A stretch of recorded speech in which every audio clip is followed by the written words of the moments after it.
Parce que je commence à en avoir de plus en plus marre des trucs emballés dans du plastique, ou quand tu vas acheter une aubergine, je sais pas pourquoi l'aubergine elle est dans un plastique. On dit qu'en 2025 il n'y aura plus d'eau.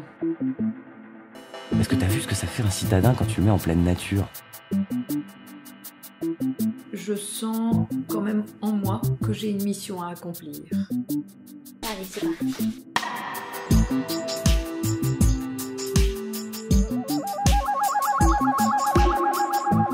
La vie va où ? Un podcast proposé par Fanny Blondeau.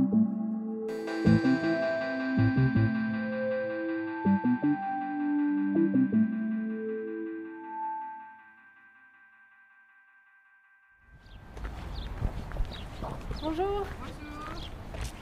Enchantée, Fanny. Ici. Vous allez bien ? Oui, et vous ? Oui, très bien, merci. Par où vous voulez m'emmener ? Du côté du Marais alors. Ça marche, alors allons-y. Je suis arrivée un petit peu en avance, alors j'ai fait un petit tour. C'est la première fois que je viens. Ah oui. Pourtant, j'habite à 20 minutes à pied.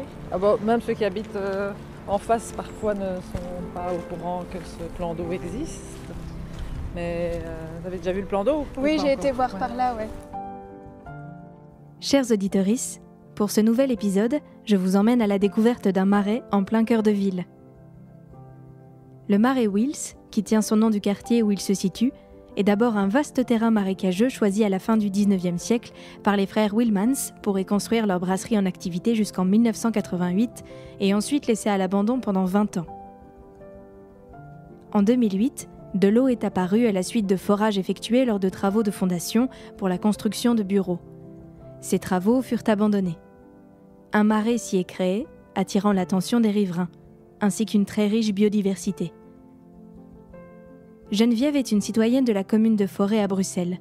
Et depuis sa découverte du marais, elle et les fées, comme elle les appelle, qui sont des personnes du quartier, consacrent leur temps et leur énergie à son entretien et sa préservation. Épisode 13. Un marais inattendu.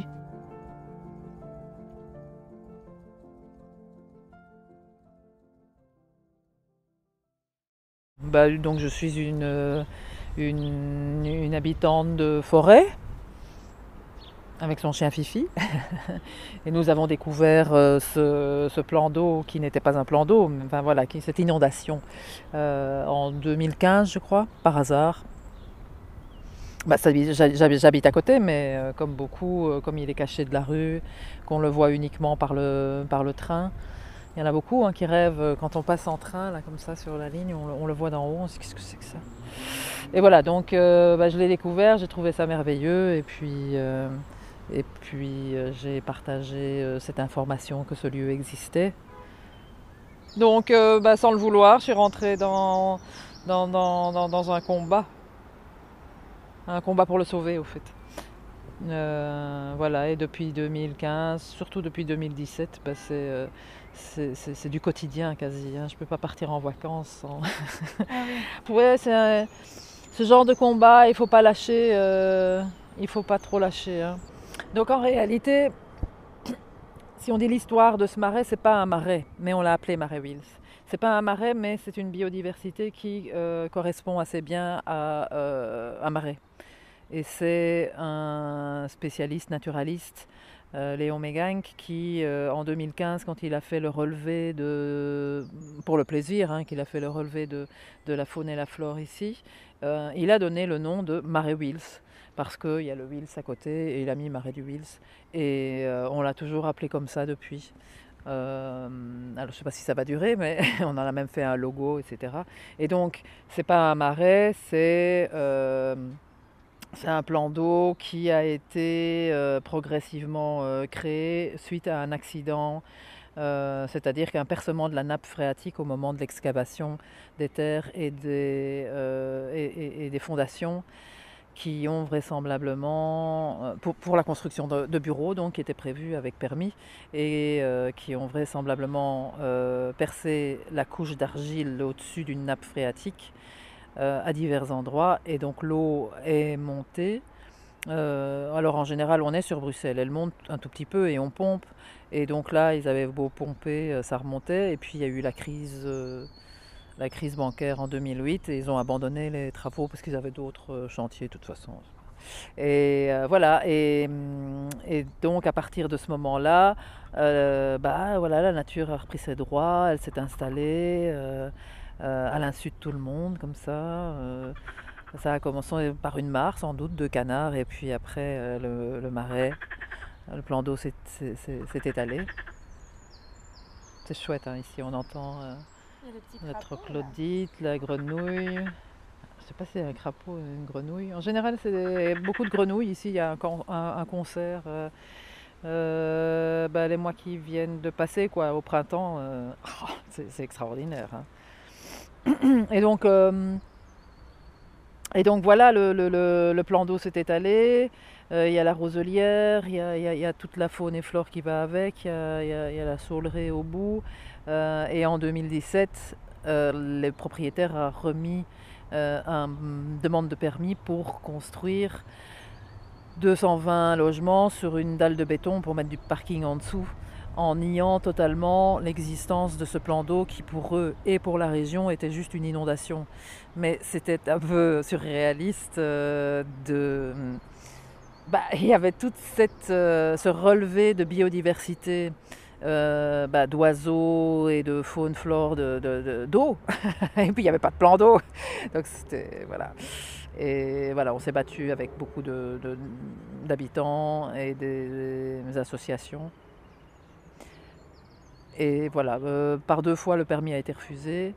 Et pendant le confinement, on a appris que la région rachetait. Mais avec l'intention quand même de construire 80 logements, ce qui pourrait mettre très fort en péril l'endroit, à court terme et à long terme, c'est-à-dire si on doit vider pour reconstruire ou si on considère ce plan d'eau après comme un mobilier urbain, comme on considère les arbres comme ça, tiens on va mettre un arbre et puis 3 ans après on les... voilà. Donc il y a un combat maintenant pour qu'on ne construise plus sur le vivant, qu'il y a assez d'espace vide ailleurs, etc. Voilà, donc le rachat n'est pas nécessairement... C'est une bonne chose, un pas, c'est déjà du mieux, hein, d'autant qu'il y a quand même un désir de valorisation de l'endroit. Quoique pour beaucoup, valorisation c'est bon. En fait, ici, pendant 10 ans, on n'a rien fait, on n'a pas dépensé un sou et c'est juste parfait. Il ne déborde jamais, il sert à plein de choses, que ce soit pour la biodiversité ou pour l'humain. C'est tout un écosystème qui est utile pour les habitants, pour éviter les inondations, pour retenir l'eau, pour une zone humide, une zone, une zone de fraîcheur. Oui, parce qu'on est quand même dans un quartier ici vachement minéralisé, quoi. Ça, on est dans le bas de forêt, enfin, dans altitude 27, je crois, de forêt, et pas loin de la gare du Midi, donc toute la gare du Midi est complètement imperméabilisée. De l'autre côté, on a le quartier Saint-Antoine, quartier Orban, super minéralisé, donc c'est super important.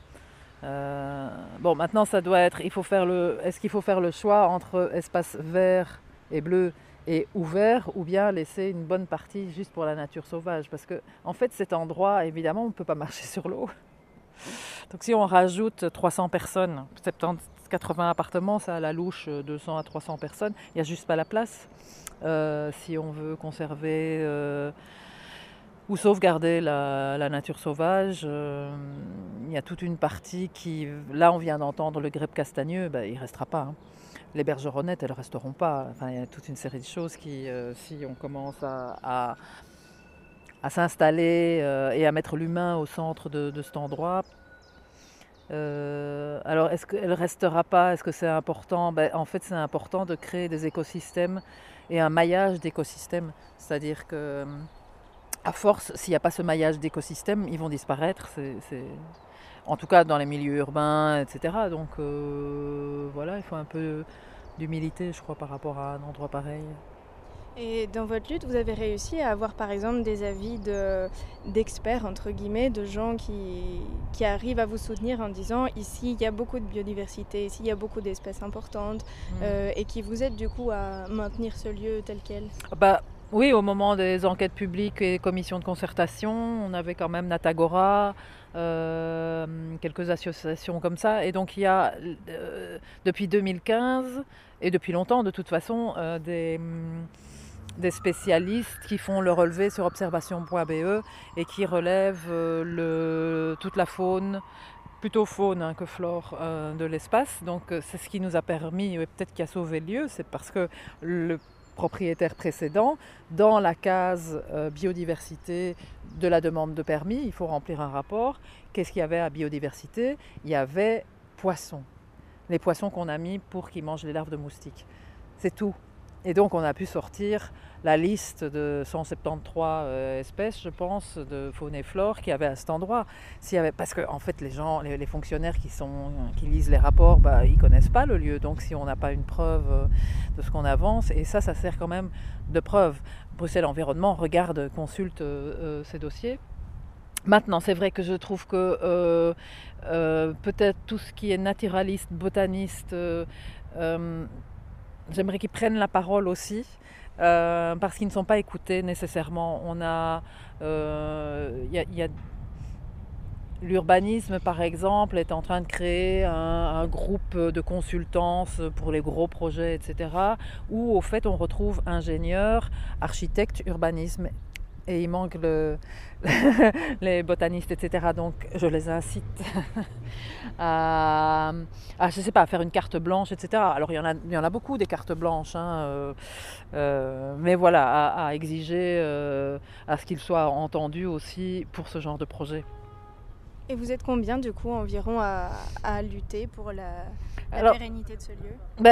C'est pas évident à calculer. Disons qu'on est sans doute une dizaine à être au taquet, enfin à être là, c'est important parce que y a tellement de choses à faire, même quand il n'y a pas une enquête publique. Mais à partir du moment où il y a une enquête publique, etc., comme on a une page Facebook et un petit réseau, à ce moment-là, les gens agissent. Parce que ça demande énormément de temps au fait. Donc on ne peut pas demander aux gens de se réunir tout le temps. De lire des dossiers, voilà. Donc, je pense que je ne peux pas vous donner de chiffres. Bon, maintenant, il faut faire comprendre aux gens que le marais ici, le plan d'eau n'est pas sauvé. C'est-à-dire que la presse a annoncé que la région rachetait et donc tout le monde a pensé qu'il était sauvé. Mais il y a sauvé et sauvé, comme je l'expliquais tout à l'heure, quoi. Oui, du coup, est-ce que ça va bloquer des choses, ce rachat, éventuellement? Bloquer, non. Non, je pense pas. Je pense qu'il y a un accord politique entre le ministre de l'Environnement et l'Urbanisme pour qu'ils se partagent le gâteau à deux. Il y a un accord, mais je pense que même au moment de l'accord, c'était pas très clair au niveau chiffres. Et d'ailleurs, on ne sait pas encore où il est possible de construire, parce que il se peut quand même très bien, et ils sont en train de faire les études, que si on construit en bouchant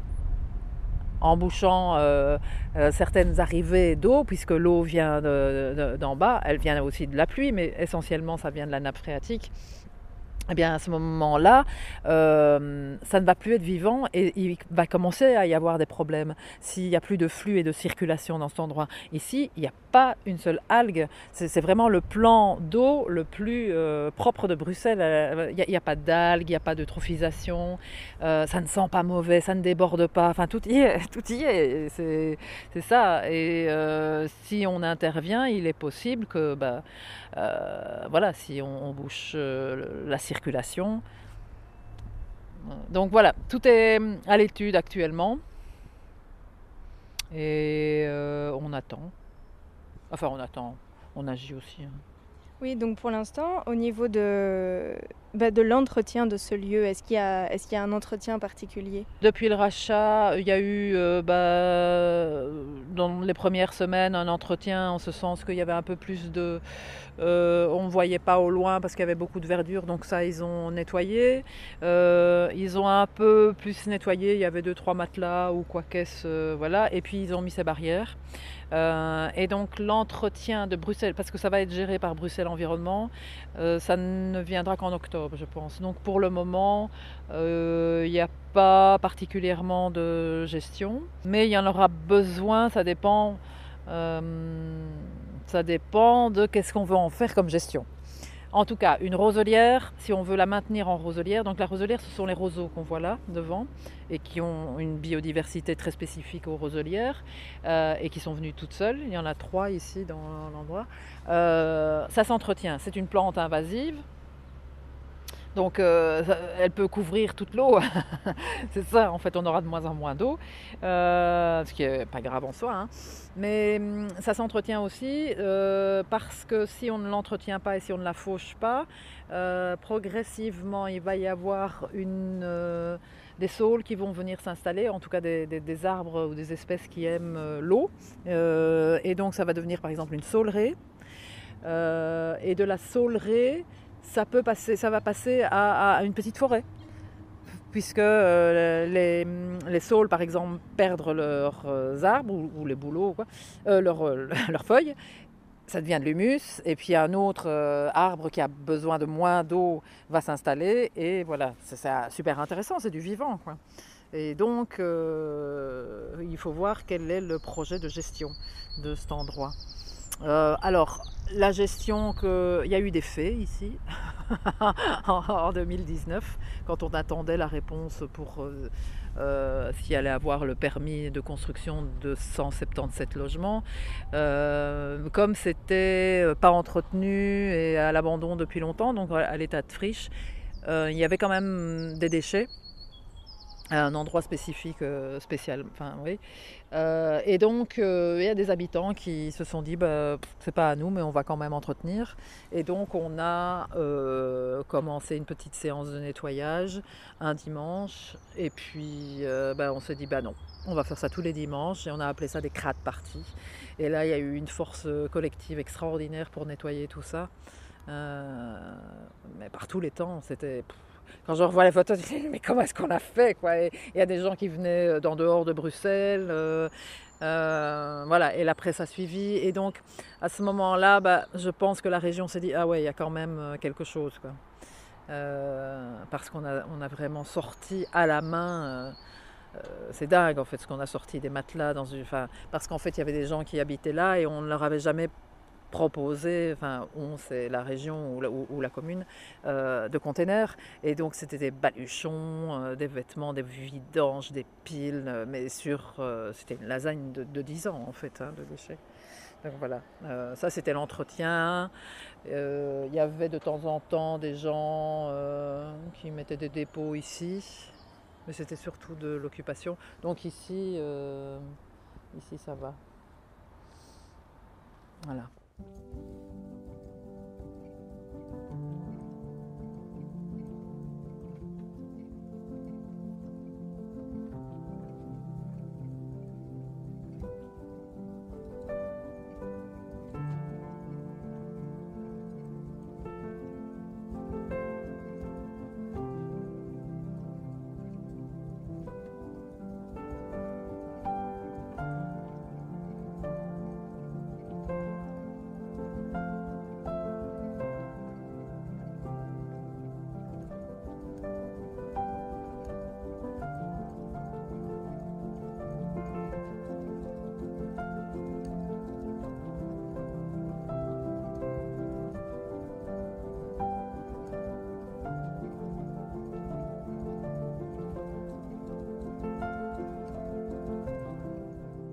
En fait, il n'y avait pas de lutte avant, mais depuis 2012-2013, avec des habitants du quartier, on a monté ce qu'on appelait à l'époque un quartier durable. C'est pas un contrat de quartier, mais c'est comme Inspirons le quartier, quoi. Où on mettait la marche urbaine au centre du quartier, inciter les gens à se déplacer à pied, mais qui était prétexte à tout, à verduriser ou végétaliser, à faire des promenades, à faire des promenades balcons sonores, à privilégier la mobilité douce, travailler sur les espaces publics du quartier négligés. Tout ce qui se fait maintenant par les autorités avec grands frais, nous on l'a fait avec tout petits frais comme ça. Et donc ça c'était autre chose, tout était positif. On met une gift box, On met donc une boîte à dons, des boîtes à livres, on rencontre des gens pour dire on améliorerait bien telle et telle chose. Donc c'était différent. Disons que ça a permis d'avoir déjà un réseau, une reconnaissance quand on a commencé à se battre pour ici. Mais après là, se battre contre... c'est vraiment se battre quand même, c'est devoir chercher des arguments, etc. C'est la possibilité d'avoir un dialogue d'égal à égal. Et donc ça, c'est beaucoup plus stressant, c'est pas la même chose. Être contre, c'est toujours plus difficile. C'est plus difficile, oui. C'est joli, c'est comme ça. Ouais, il y a des moineaux, là une super belle colonie de moineaux. Il faut savoir qu'ils sont aussi en voie pas de disparition, mais dans la ville... Ils ont du mal, parce qu'on isole les maisons, ce qui est une bonne chose, mais on oublie leur petite qualité. C'est avec le Marais, ici, que je me suis intéressée à la biodiversité et que maintenant je reconnais les oiseaux, les plantes, etc. C'était pas particulièrement, et c'est ça que je trouve génial, c'est que c'est un endroit pédagogique à tout âge, mais que... Voilà, c'est un jardin de la biodiversité ou un jardin pédagogique de la biodiversité. Et les gens aiment bien, et c'est nécessaire de mettre un nom sur les animaux. C'est pas tout que des canards. Et pourtant, tout le monde dit regarde le canard. Non, mais c'est pas grave. Mais mettre les noms, c'est déjà reconnaître leur existence, quoi. Moi c'est chouette, moi je sais maintenant que c'est une vipérine, là c'est fleur mauve et que ça attire ces mellifères, donc c'est important d'en avoir pour les abeilles sauvages. Que les abeilles sauvages, il faut vraiment prendre garde à les sauvegarder, et que les abeilles domestiques qui sont très à la mode et qui font du miel, et on a des ruches, on a trop de ruches je savais pas tout ça, dans la ville il y en a trop parce qu'en fait ils sont en concurrence par rapport à la nourriture qui reste. Il y a plein de choses... Je n'invente pas. Ah oui, on voit bien. Il y a une guêpe, je pense. Ça, les abeilles sauvages, je ne reconnais pas encore. Ce bourdon, abeille. Il y a des balades nature dans ce coin-là pour les citoyens En tout cas, les fées ont organisé pas mal de visites faune et flore. Parce qu'il faut savoir, avant le rachat, on était censé rien faire, on est sur un terrain privé, mais on le faisait quand même. Ça, c'est le grèbe castagneux, c'est notre mascotte. Il rigole, il fait... Et donc, le grèbe castagneux, il est venu s'installer ici, il y fait ses petits, il y reste l'hiver, et ça, c'est assez extraordinaire parce que c'est l'endroit unique à Forêt où il y en a.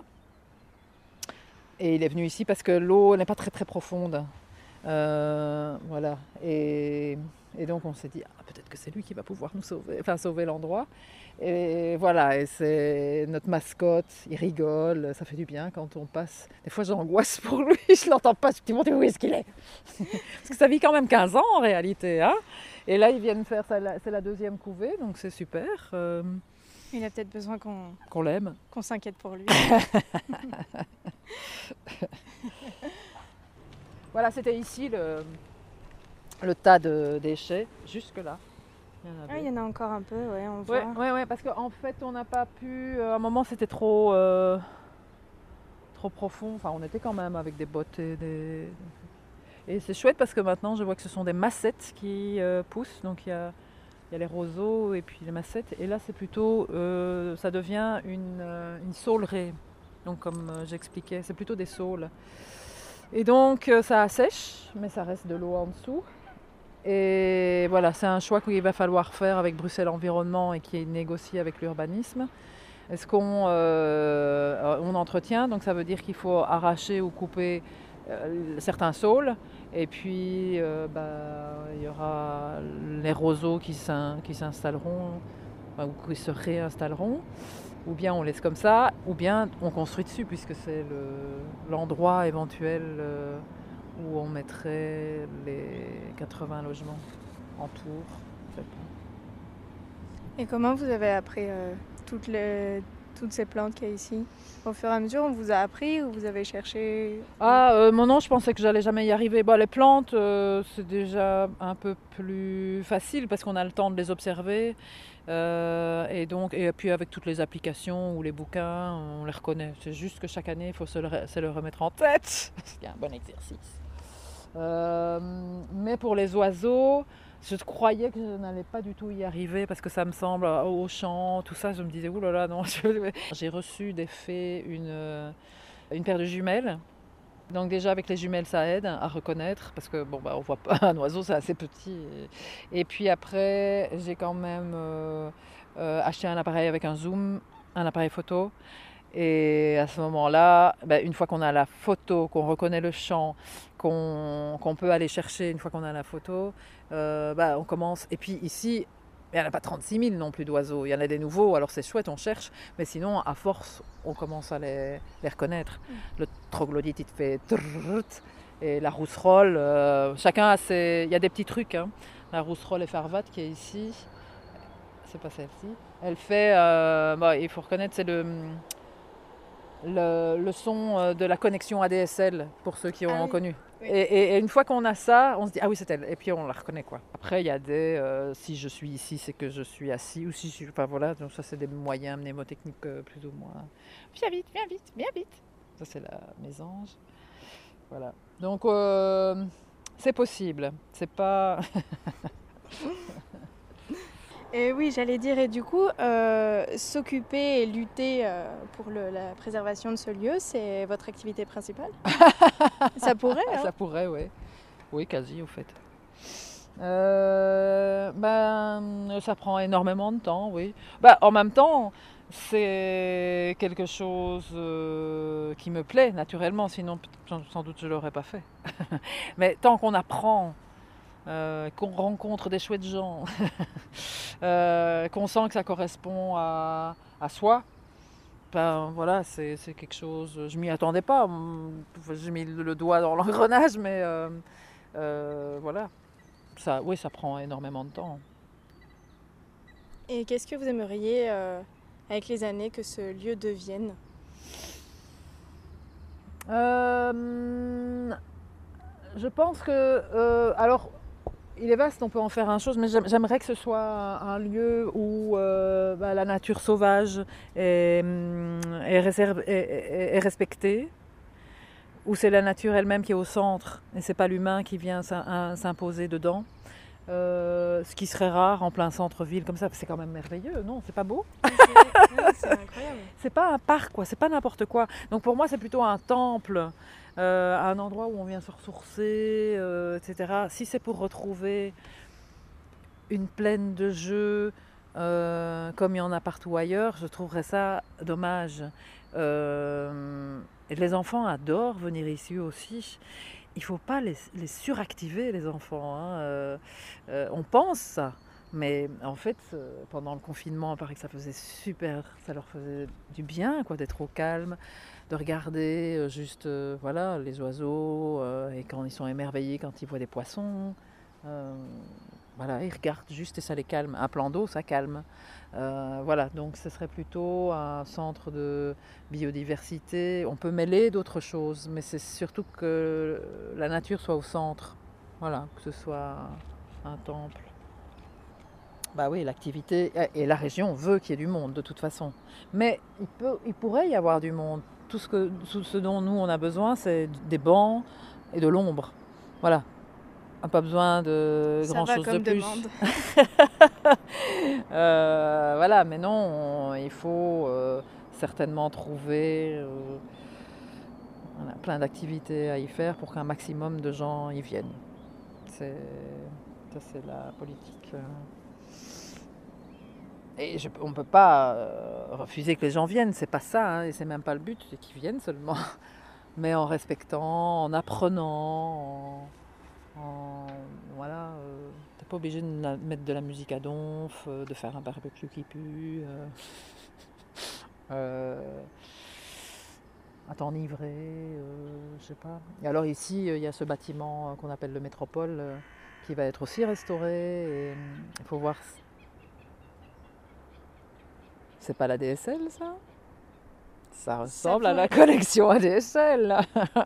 Elle n'aura même plus le nom de Rousserolle, c'est connexion ADSL. J'aime beaucoup ce nom. Voilà, il faut voir les activités qu'il va y avoir là. Il y a un appel à projet, d'occupation temporaire, etc.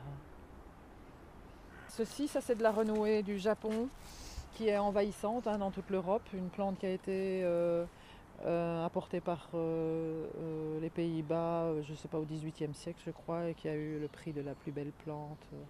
Ce qui est vrai, elle est jolie, mais jamais rapporter ça chez soi, absolument pas. Oui. Et c'est envahissant. Et donc on voit bien, ce qui se passe, c'est que ça prend toute la place. Et donc il n'y a plus de fleurs, il n'y a plus d'autres plantes. Ce qui fait que, par exemple, pour les abeilles, il y a moins, etc.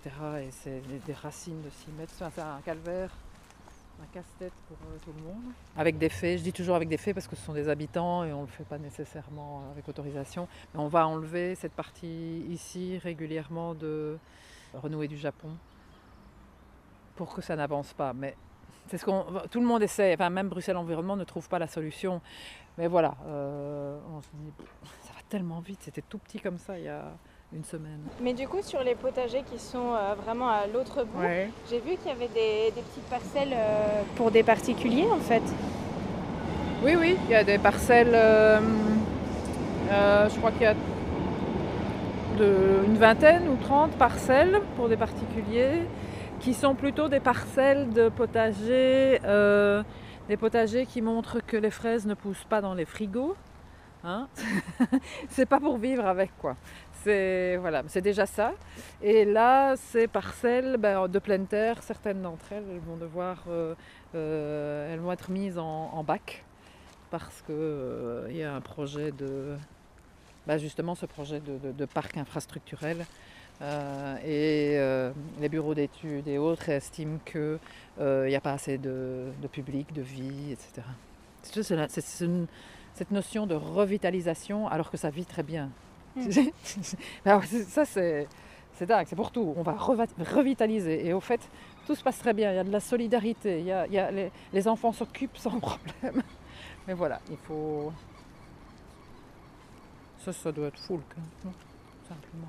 Je connais pas assez, mais c'est quand même très agréable à entendre. Et ça aussi, c'est de l'argousier, j'aime bien ici. Vraisemblablement, c'est surtout dans les dunes, etc. Et ça fait des baies oranges, très bonnes, avec plein de vitamines. Non, elles sont mauvaises, mais c'est bon pour la santé. On dirait un gros romarin. Oui, ça sent pas.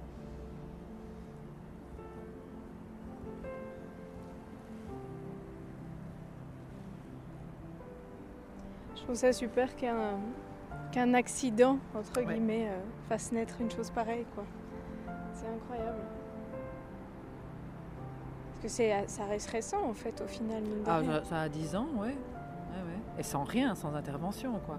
Alors qu'on met des millions pour retaper, ou 1 million, je sais plus, non, pour le parc de forêt, pour le parc... Ouais. Non, c'est vraiment une bulle... Une bulle d'oxygène, une bulle de fraîcheur, un petit paradis.